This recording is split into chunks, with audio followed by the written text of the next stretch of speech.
नमस्कार मित्रांनो, महाराष्ट्र एक्झाम अकॅडमीमध्ये तुमचं स्वागत आहे. आरोग्य विभाग भरती 2026 म्हणजेच DHS pharmacy officer, pharmacist, drug inspector आणि जीपॅट नायपरसाठी अति महत्त्वाचे कॉस्मेटिक आणि फार्मास्युटिकचे वन लायनर आज आपण पाहणार आहोत. हे क्वेश्चन डायरेक्ट एक्झाममध्ये विचारले जाऊ शकतात, म्हणून व्हिडिओ शेवटपर्यंत नक्की पहा आणि नोट्स तयार करा. बघा, सगळ्यात पहिलं जे आहे ते आहे ह्युमेक्टन्स. ह्युमेक्टन्स म्हणजे काय? ह्युमेक्टन असे इन्ग्रेडियंट असतात जे क्रीममधील मॉइश्चर टिकून ठेवण्यास मदत करतात आणि क्रीम जे असते ते ड्राय म्हणजे सुकण्यापासून क्रीमला काय करतात, वाचवतात. म्हणजे ड्राईंग आउटपासून काय करतात, हेल्प करतात. हे झालं पहिलं ह्युमेक्टनचं काम. आणि एक्झाम पॉईंट जे आहे तर मोस्ट कॉमन ह्युमेक्टन कोणतं असते? ग्लिसरीन. सोबतच PEG पॉलिइथिलीन ग्लायकोल हे पण लक्षात ठेवा. हे DMERमध्ये आपल्याला प्रश्न विचारला गेला होता की जे क्रीम्स असतात त्याच्यात ह्युमेक्टन म्हणून कोण वापरले जाते. त्याचा ॲन्सर जे होतं पॉलिइथिलीन ग्लायकोल. तर पॉलिइथिलीन ग्लायकोल, ग्लिसरीन ॲज अ ह्युमेक्टन काय होतात, यूज करतात. तर एक्झाम शॉर्ट ट्रिक फक्त एवढं लक्षात ठेवायचं, ह्युमेक्टन म्हणजे मॉइश्चर रिटेन्शन. ह्युमेक्टन म्हणजे मॉइश्चर रिटेन्शन. त्यानंतर सेकंड बघू, ॲल्युमिनियम क्लोरोहायड्रेट. ॲल्युमिनियम क्लोरोहायड्रेट जे आहे हे मोस्ट कॉमन इन्ग्रेडियंट असते कशातनी? अँटीप्रस्पिरंट प्रोडक्ट.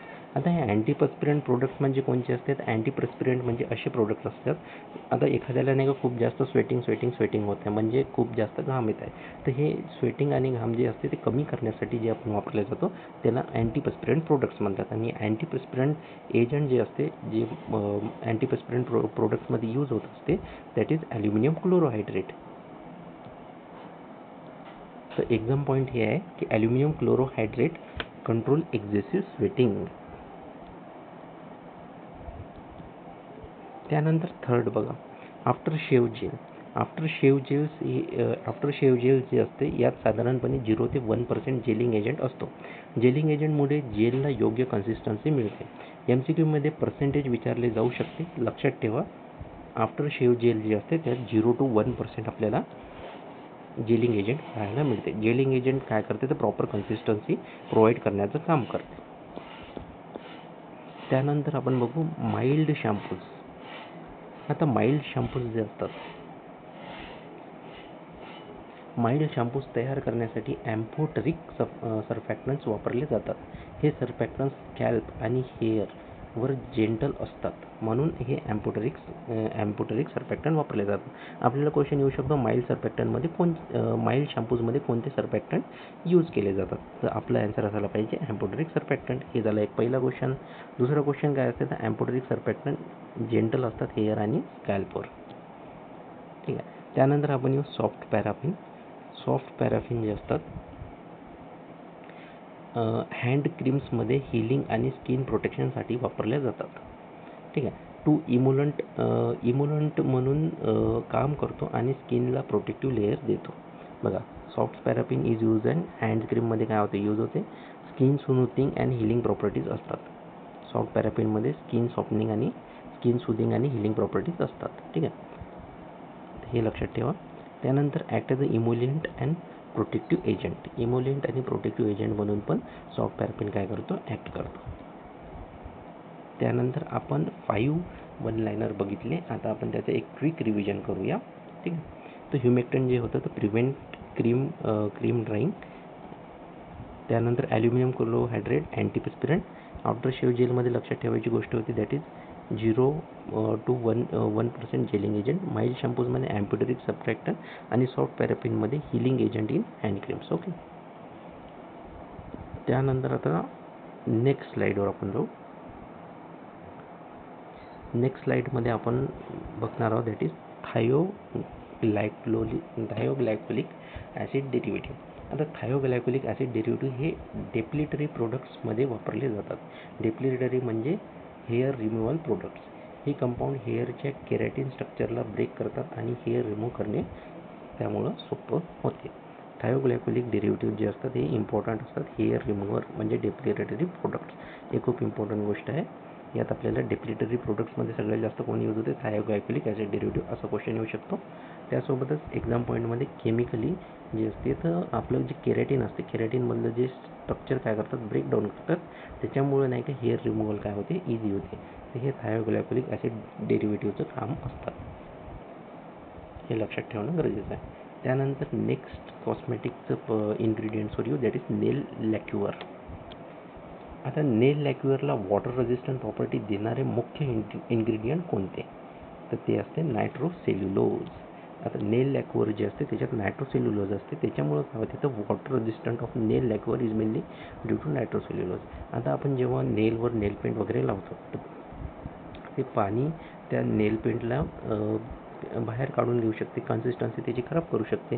तर त्यासाठी त्याला वॉटर रेझिस्टंट बनवायसाठी हे नायट्रोसेल्युलोज जे असते हे नेल लॅक्युअरमध्ये यूज होते. तर हे क्वेश्चन बनले, nitrocellulose provide durability and resistance of water in nail lacquer. आपल्याला असं क्वेश्चन येऊ शकतं. त्यानंतर बघा नेल पॉलिश. नेल पॉलिशमध्ये नेल पॉलिश फॉर्म्युलेशनमध्ये नायट्रोसेल्युलोज फिल्म फॉर्मल म्हणून काम करतो. इथे जे नायट्रोसेल्युलोज असतं ते वॉटर रेजिस्टंट होतं, इथे जे नायट्रोसेल्युलोज असते ते काय करते रेजिस्टन्स पॉलिशमध्ये फिल्म फॉर्मिंग काम करते, फिल्म फॉर्मिंग एजंट असते. आणि सेम टू सेमच आहे, तर फिल्म फॉर्म करून पण वॉटर रेजिस्टंटच ते काम करते. ओके, ठीक आहे. Forms a smooth protective coating on the nails. आता हे प्रोटेक्टिव्ह म्हणजे कशापासून, तर वॉटरपासून, मॉइश्चरपासून प्रोटेक्ट करण्यासाठी असते नेल पॉलिशमध्ये. त्यानंतर बघा केरोसिन वॅक्स. आता केरोसिन वॅक्स हा ओझोक्राईड वॅक्स आणि पॅराफिन वॅक्स याच्या मिक्सचरपासून तयार होते. ठीक आहे, ओझोक्राईड वॅक्स असते आणि एक असते पॅराफिन वॅक्स. या दोघाला मिक्स केलं तर आपण केरोसिन वॅक्स बनवतो. Kerosene wax is obtain from blend of, म्हणजे या दोघांचं मिक्सिंग करून बनणं, that is kerosene wax. Exam point काय असते, commonly use in cosmetic and pharmaceutical formulation. तर आपल्याला हे लक्षात असणं गरजेचं आहे. केरोसिन वॅक्स म्हणजे ओझोक्राईड वॅक्स अँड पॅराफिन वॅक्स. हे आपल्याला असा प्रश्न घुमून फिरून विचारू शकतात. त्यासोबतच डाउचेस. आता डाउचेस जे असतात बघ, डाउचेस हे फार्मास्युटिकल प्रिपरेशन आहेत जे बॉडी कॅव्हिटीजमध्ये ॲप्लिकेशनसाठी वापरले जातात. त्यांचा क्लिनिंग किंवा मेडिकेट पर्पजसाठी त्याचा उपयोग होतो. बघ, डाउचेस जे आहेत ते फार्मास्युटिकल प्रिपरेशन असते, बॉडी कॅव्हिटीजच्या क्लिनिंगसाठी असते. जिथे जिथे बॉडीची कॅव्हिटी असते त्या क्लिनिंग करण्यासाठी, जसं की आय, इयर, त्यानंतर नोज, असे कॅव्हिटी असतात. बट डाउचेस जे असतात ते मेनली व्हॅजिनल कॅव्हिटीमध्ये काय असतं ते यूज होतात, ते क्लिनिंग पर्पजसाठी. ओके, चला क्विक रिव्हिजन करूया. Thioglycolic acid derivative depilatory preparation, त्यासोबत nitrocellulose water proofing agent in nail lacquer, nitrocellulose film former in nail polish, kerosene ozokerite paraffin wax. हे ओझोक्राईड अँड पॅराफिन वॅक्स बनवून kerosene बनते. Douches जे असते ते applied in body कॅव्हिटीजमध्ये apply करतात. कशासाठी, तर क्लिनिंग पर्पजसाठी. तर अशाच तऱ्हे आपण सर्व वन लायनर्स बघितले आजचे, आणि नेक्स्ट व्हिडिओमध्ये आपण याच्या समोरचे अजून वन लायनर घेऊन येऊ आणि पूर्ण सिलेबस आपण आरोग्य विभाग भरती फार्मसीचा असंच वन लायनरमध्ये कवर करू. जर तुम्हाला हा व्हिडिओ आवडला असेल तर आपल्या चॅनलला सबस्क्राईब करा आणि पुढील व्हिडिओसाठी सज्ज राहा. तुम्हाला नोटिफिकेशन येईल, नोटिफिकेशन बेल आयकॉन चालू करा.